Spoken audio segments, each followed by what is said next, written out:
Hi friends, welcome back to my channel. Today I am here to talk about a very controversial topic which has been going on in the industry for the last 10 days or more. It's the case of moonlighting. There was a big news that one of the big companies in India, Wipro Technologies, actually laid off 300 people who were moonlighting and specifically working with the competitors of Wipro and providing the same type of work. Now here today I'm going to discuss about moonlighting. Maybe you like it, maybe you don't like it, maybe my peers do not like it, but I want to bring my own perspective about moonlighting. First and foremost, I do see that moonlighting has been in existence for many years, even before the pandemic, even before the hybrid work started off, and it's not something new. Giving you an example, if you look at our own teachers, when we were in school, we would have them teach after the school is over, give us tuition, or some of the teachers actually went to other schools to teach the students. And we've seen that same in universities, where universities go ahead and bring in visiting faculty, visiting professors. Now,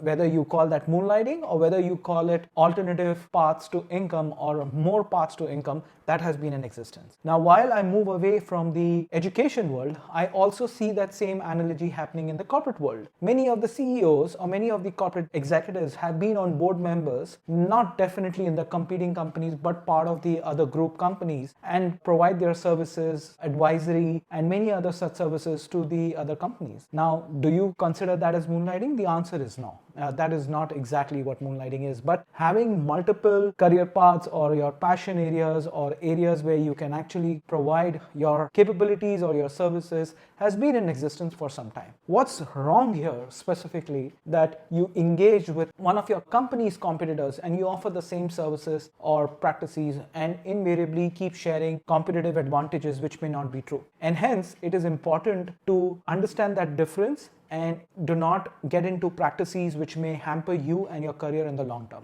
There's nothing wrong, actually, if you have to ask me, to build different multiple paths of income. And I'll give you with my own experience. When I was setting up my own podcast, I had ensured that I keep podcasts away from what I do professionally, in which I didn't engage any of my own company's employees. More so, I had got requests from founders and other executives from competing companies where I was working and where I continue to work to be part of my podcast, and I politely declined because I didn't want to create unhealthy conversation with my current company and also make it a little awkward for everyone involved. And hence, my focus always has been to ensure that whatever I do, and this is what I recommend to everyone, whatever you do not try to bring those two or three things together. More so, now, if you are thinking, because pandemic has definitely shown us that reliability on one source of income is not always good enough, you need to have multiple sources of income, there are various other ways on how you can generate the parallel sources of income to go ahead and help you sustain and thrive, and more importantly, weather the different storms which we keep seeing every day, whether it's in the economic downturns or political, social, and biological, where it helps us to keep at bay and not worry about the basic necessity of food, water, house, and clothes. So,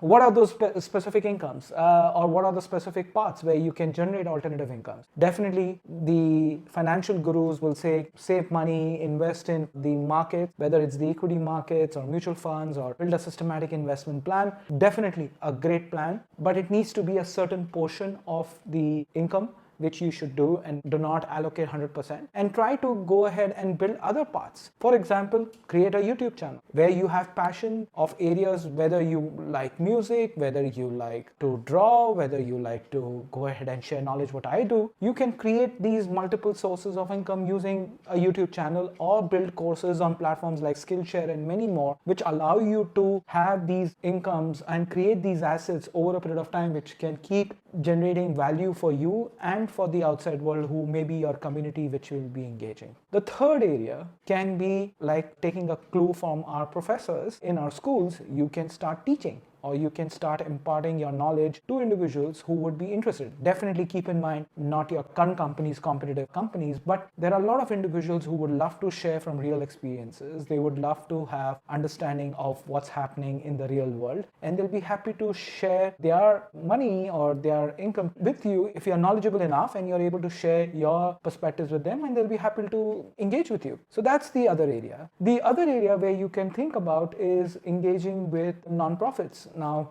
definitely that's not an income source, but there are many nonprofits which allow you to have passions which you would be interested in, or there are topics which are very near and dear to you. You definitely can go ahead and engage with those nonprofits and engage in many such other activities. In addition, there are many weekend jobs, or there are many weekend activities. Like there are these gig economy platforms, whether you can take up writing on platforms which allow you to write. There are platforms which allow you to go ahead and flex your creativity skills, where you can do logos, you can create any interesting visuals. There are many more such platforms where you can drive that. In addition, you can become a social media creative entrepreneur on a side where you are managing certain people's portfolio, you're managing certain people's LinkedIn, or it can be small startups, or it may be companies. But there are various methods of generating these parallel sources of income, which basically pushes many people towards moonlighting.